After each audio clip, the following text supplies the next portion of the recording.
तो चलिए बच्चों, पिछली क्लास में हमने रेडियो एक्टिविटी के बारे में पढ़ा था। हमने डिस्कस किया था कि किस तरह से किसी भी न्यूक्लियस में से न्यूक्लियॉन्स एमिट होते हैं और अल्टीमेटली उस न्यूक्लियस का डिके होता है। आज की क्लास में हम कैलकुलेट करके देखेंगे कि कितना समय लगता है किसी भी न्यूक्लियस में से न्यूक्लियॉन्स को बाहर निकलने में। ओके, अब किसी भी चीज को कैलकुलेट करने से पहले बहुत जरूरी होता है उसका एसआई यूनिट बनाया जाए, मतलब उसको मेजर करने का एक सिस्टम बनाया जाए। आज से पहले फिजिक्स में हमने जितनी भी चीजों की मेजरमेंट्स की है ना, उनके एसआई यूनिट जरूर बनाए हैं, तो इसके भी हम बनाएंगे। तो बेटा, इसका सबसे पहला एसआई यूनिट होता है जिसको हम बोलते हैं बैक्वेरल, BACQUEREL। ऐसा माना जाता है कि किसी भी न्यूक्लियस में से वन डिसइंटीग्रेशन होने को हम बोलते हैं वन बैक्वेरल। आई रिपीट, जब भी कभी भी किसी भी न्यूक्लियस में से एक न्यूक्लियॉन बाहर निकलता है 1 सेकंड में, तो उस चीज को हम बोलते हैं कि ये जो डिके हुआ है ये वन बैक्वेरल जितना डिके हुआ है।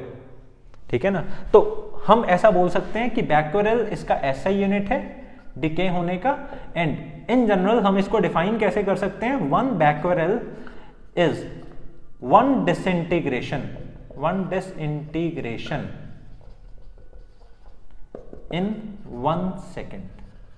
ठीक है ना? तो एक डिसइंटीग्रेशन जब 1 सेकेंड में होती है, हम जनरली उसको बोलते हैं कि ये वन बैक्वेरल जितना डिके हुआ है।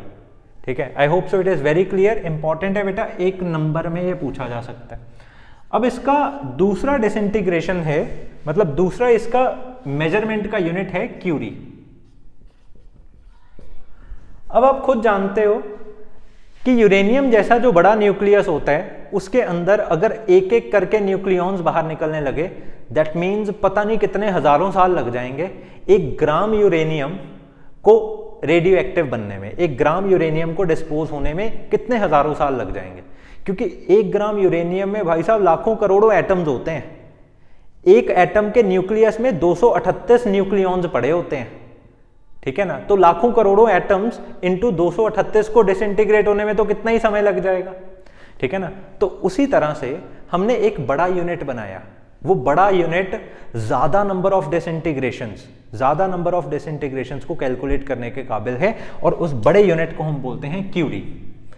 ऐसा कैलकुलेट किया जाता है कि जो 1 क्यूरी होता है, 1 क्यूरी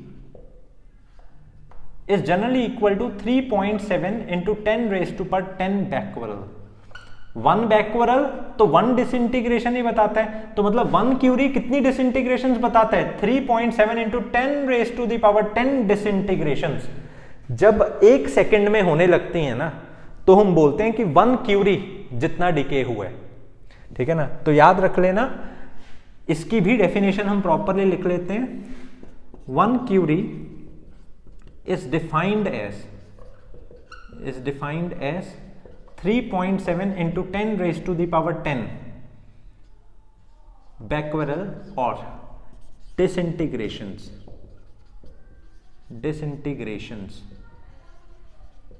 इन 1 सेकेंड। ठीक है जी? तो क्लियर हो गया। ओके, अब एकदम हम तैयार हैं हाफ लाइफ को पढ़ने के लिए।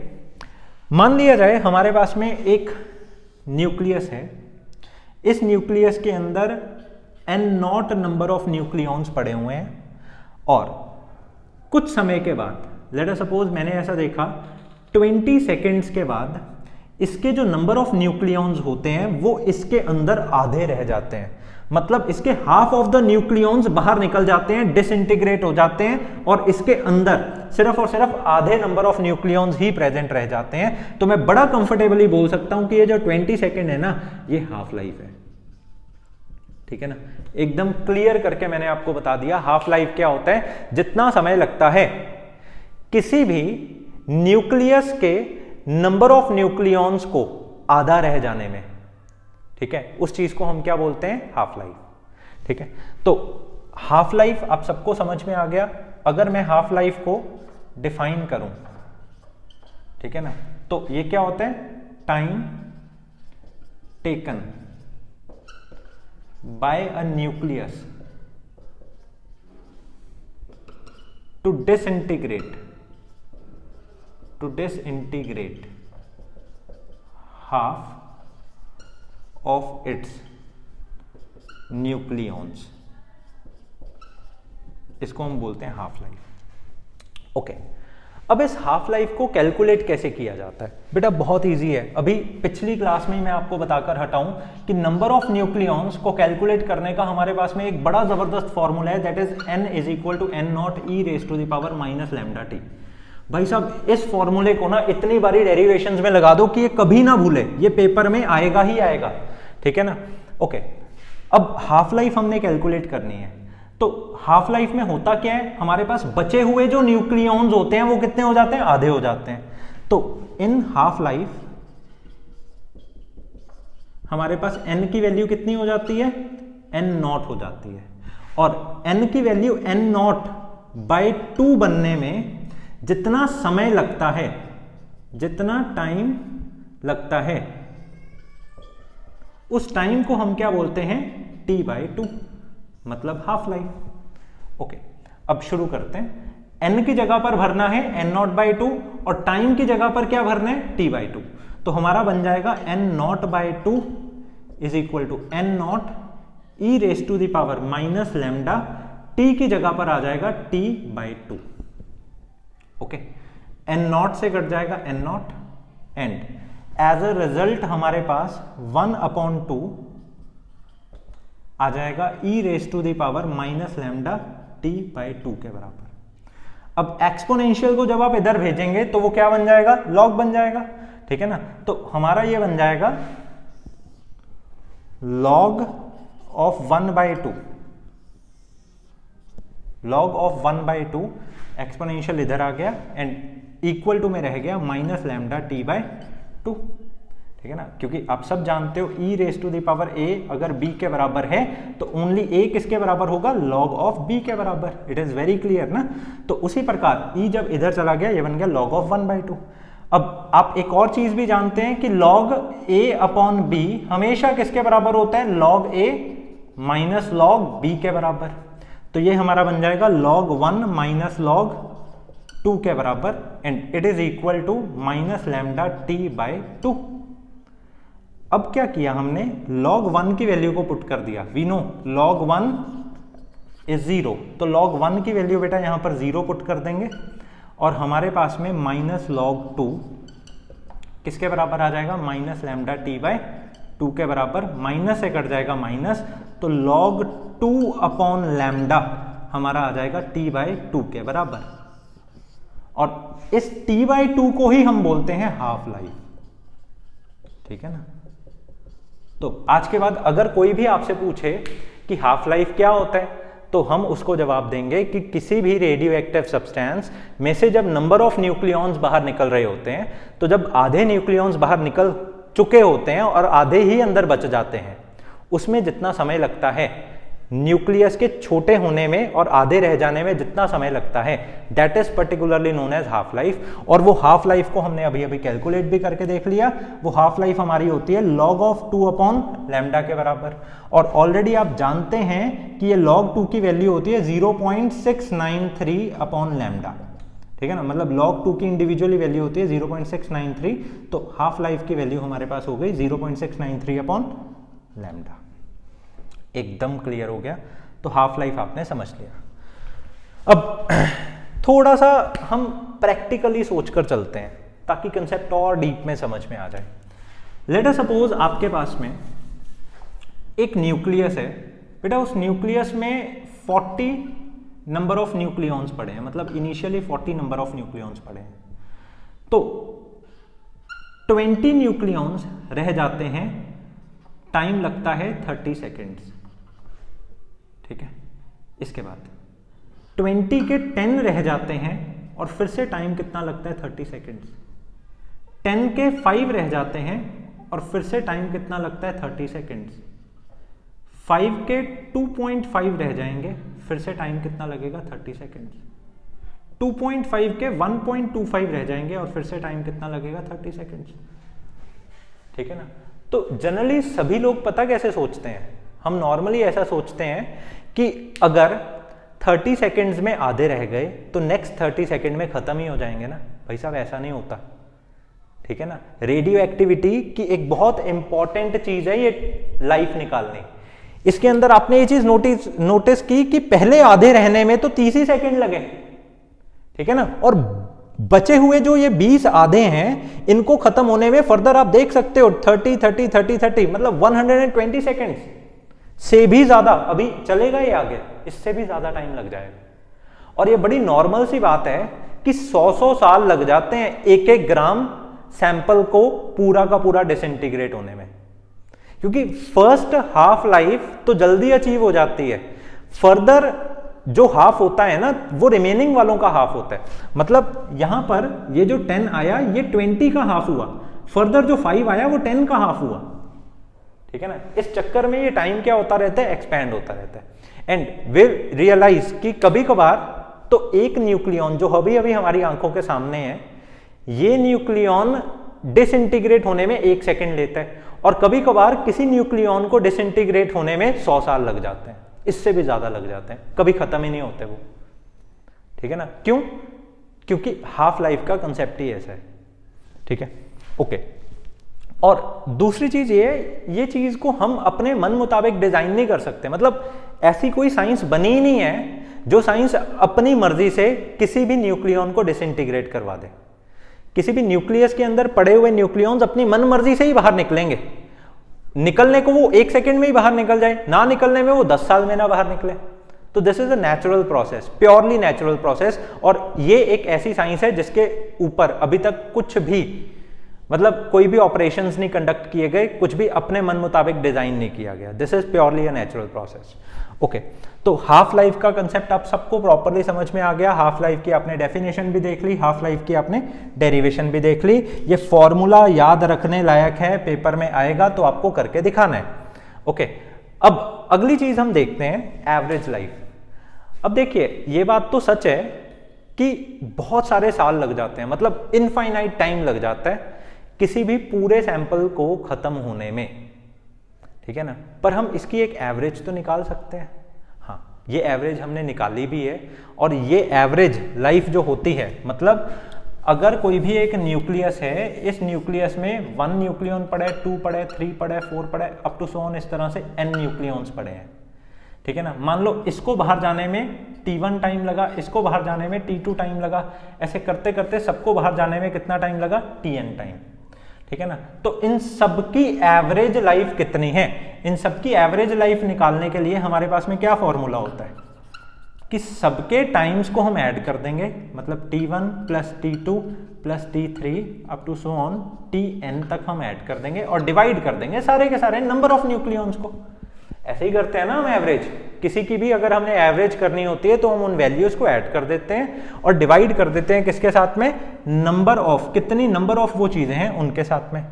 और जब हमने इसको कैलकुलेट किया ये अप्रोक्सीमेटली बराबर आ गया 1/λ के, ठीक है ना। अब करवाने को तो बेटा मैं इसकी डेरिवेशन आपको करवा सकता हूं और करवाऊंगा भी, मतलब इसकी भी हम डेरिवेशन करेंगे जैसे हमने हाफ लाइफ की, बट याद रखना ये डेरिवेशन आपको पेपर में जब आएगी तो उससे पहले आपको 2 से 3 बार इसकी प्रैक्टिस करनी है, ठीक है ना। अभी अभी मैं करवाऊंगा सारे कॉम्प्लेक्स स्टेप्स को मैं एकदम डीप में आपको करके दिखाऊंगा, पर उसके बाद में आपको खुद अपने हाथों से इसको लिखना है, क्योंकि एवरेज लाइफ की डेफिनेशन डेरिवेशन आई हुई है बहुत बारी पेपर में, ठीक है जी। तो चलिए अब हम एवरेज लाइफ की डेरिवेशन करते हैं। एवरेज लाइफ का मैंने आपको डेफिनेशन तो एक तरह से बता दिया कि सम कर दो सारे के सारे न्यूक्लियॉन्स के टाइम को और डिवाइड कर दो n से, तो वो एवरेज लाइफ आती है। और इसका फॉर्मूला भी मैंने पहले ही आपको बता दिया, ये किसके बराबर होता है, 1/λ के बराबर होता है। अब समय है ये कैलकुलेट करना कि ये 1/λ आता कैसे है। इसमें थोड़ा सा मैथ्स लगेगा, कोई ऑप्शन नहीं है, बायो वालों को भी वो सीखना पड़ेगा, ओके।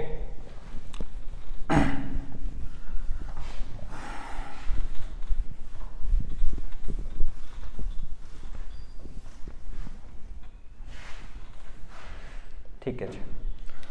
तो एवरेज लाइफ 1/λ होती है, ये आती कैसे है वो हम अभी कैलकुलेट करेंगे। ऑलरेडी आपको मैंने एक बात बताई हुई है कि dN/dt एक तरह से रेडियो एक्टिव डिके को डिनोट करता है। मतलब रेडियो एक्टिव डिके को हम क्या बोलते हैं, dN/dt बोलते हैं। और ये जो dn अपॉन dt है इसका एक और भी फॉर्मूला होता है, that is equal to lambda into n. ठीक है जी, समझ में आ गया। तो हम क्या बोल सकते हैं कि dn की वैल्यू कितनी है, lambda into n into dt। ठीक है, इसको बॉक्स में बंद कर लेते हैं, बहुत काम का है हमारे। अब इसके बाद एवरेज लाइफ एक तरह से सम है सारे के सारे टाइम पीरियड्स का। ठीक है, मान लिया जाए एक छोटे से dn सैंपल को जो टाइम लगता है वो लगता है dt।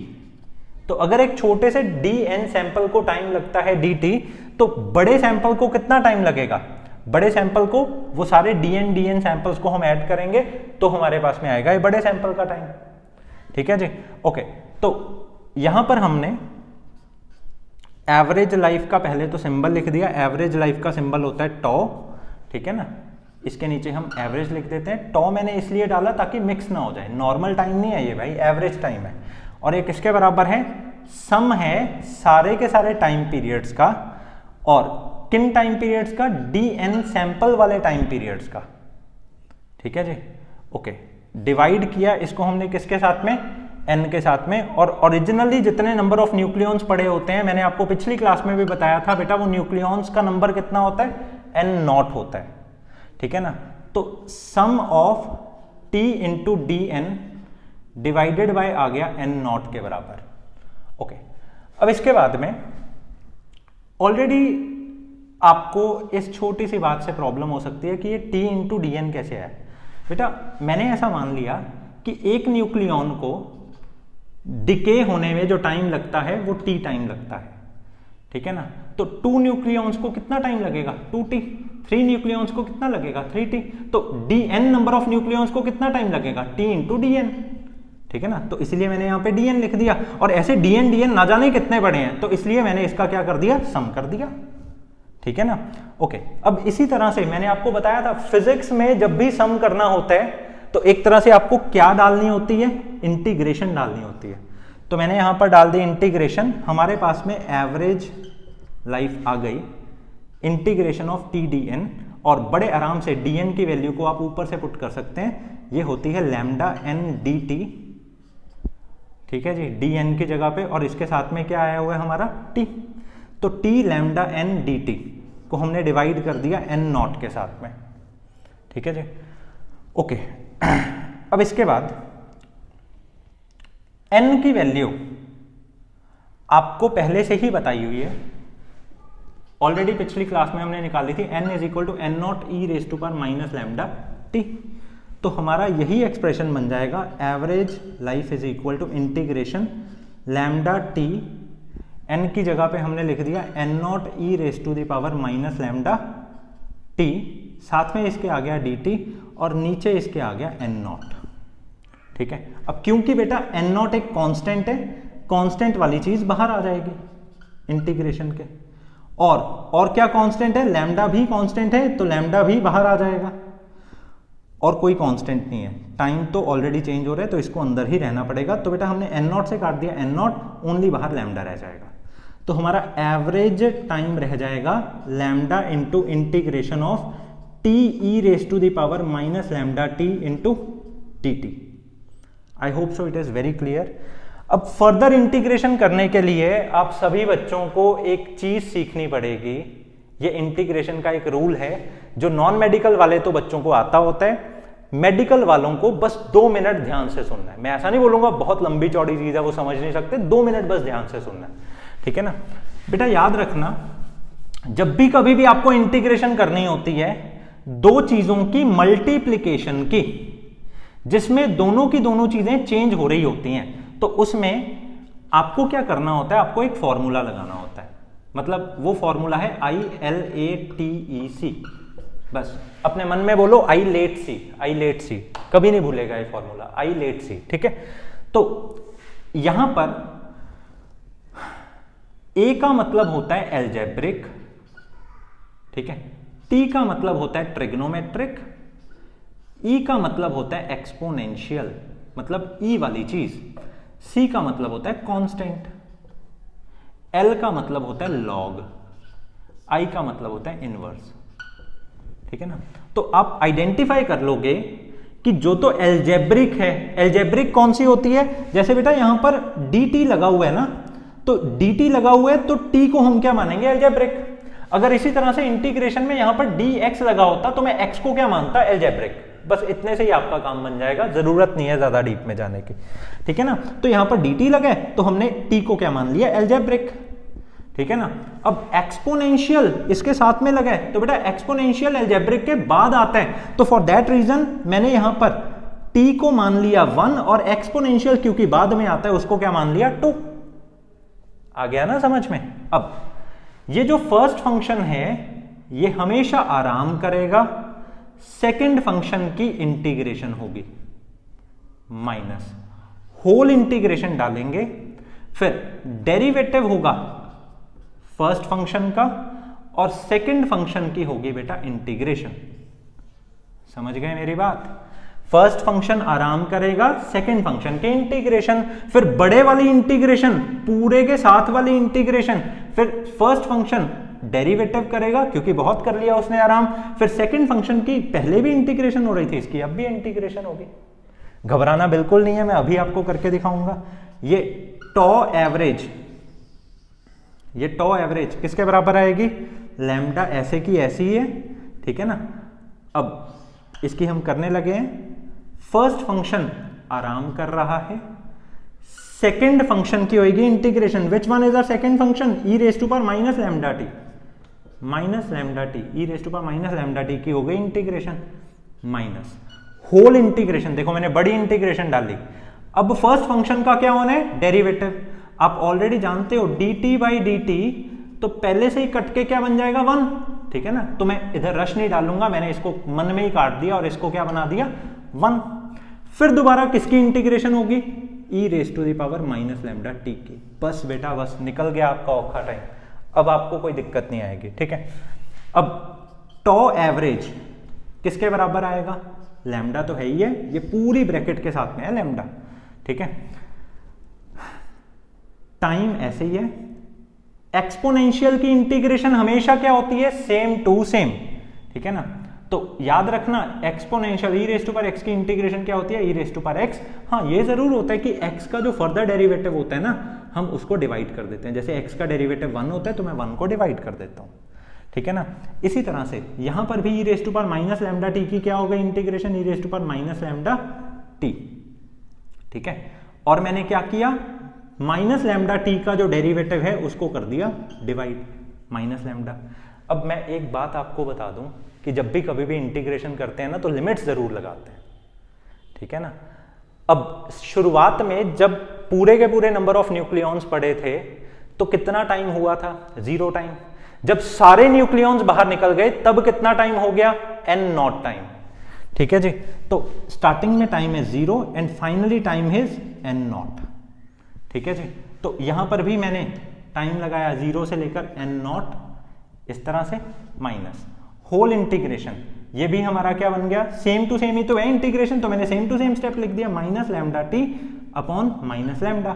अब बेटा माइनस लैम्डा को मैंने इंटीग्रेशन के बाहर निकाला, यहां पर आ गया प्लस, ये बन गया 1 अपॉन लैम्डा, ठीक है। ब्रैकेट हो गई क्लोज।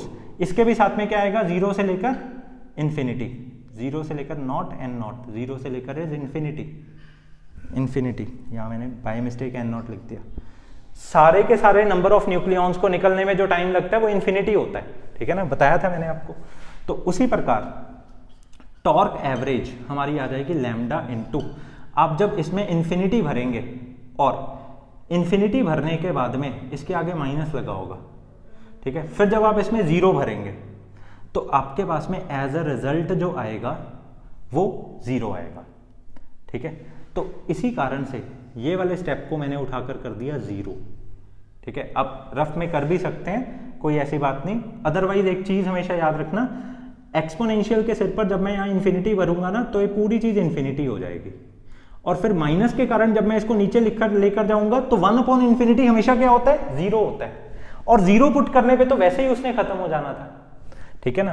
तो कोई घबराने वाली बात नहीं है, 0 ही हो गया। प्लस अब बारी आ गई इसकी, फिर से इसकी इंटीग्रेशन हमें करनी है। यहाँ 1 अपॉन लैम्डा पड़ा हुआ है, इसकी इंटीग्रेशन हमारे पास आ गई 0 से लेकर मतलब e raise to power minus lambda t upon minus lambda. Limit क्या है, 0 से लेकर इन्फिनिटी तक। अब जब आप इन्फिनिटी इसमें पुट करेंगे तो लेट अस सी क्या बनता है। आपने जब इसमें इन्फिनिटी पुट किया तो हमारा टॉ एवरेज बन गया लैम्डा इनटू, अब जब मैं इस लैम्डा को अंदर मल्टीप्लाई करूंगा ना बेटा, तो ये ऐसे चला जाएगा, इस लैम्डा से घट जाएगा ये वाला लैम्डा, ठीक है। तो पहले मैंने e raise to the power minus lambda into upper limit put किया इन्फिनिटी अपॉन माइनस लैम्डा, ठीक है। फिर मैंने लोअर लिमिट पुट किया minus e raise to the power 0 upon minus lambda. Anything raise to the power 0 is always and always equal to 1। Minus and minus will become plus, और क्योंकि इसके ऊपर infinity है इसने डिनोमिनेटर में आकर क्या बन जाना है, 0 बन जाना है। तो ये पूरी की पूरी चीज हमारी 0 हो जाएगी। लैम्डा क्योंकि अंदर जा चुका है तो इसलिए हम दोबारा लिखेंगे नहीं, तो एज अ रिजल्ट आपके पास क्या आएगा, 1 अपॉन लैम्डा। तो हमारे पास में एवरेज लाइफ आ गई 1 अपॉन लैम्डा। इसी के ही साथ में न्यूक्लियाई के बहुत इंपॉर्टेंट पार्ट को हमने खत्म कर दिया। नेक्स्ट लेक्चर में मैं आपको alpha decay and beta decay and gamma decay सिखाऊंगा, उनकी रिएक्शंस भी सिखाऊंगा, ठीक है ना। आज वाली बातों को 1 से 2 बारी लिखकर देखें। लास्ट डेरिवेशन बेटा बिल्कुल मुश्किल नहीं है, तो घबराना मत इसको देखकर, ठीक है। Thank you so much.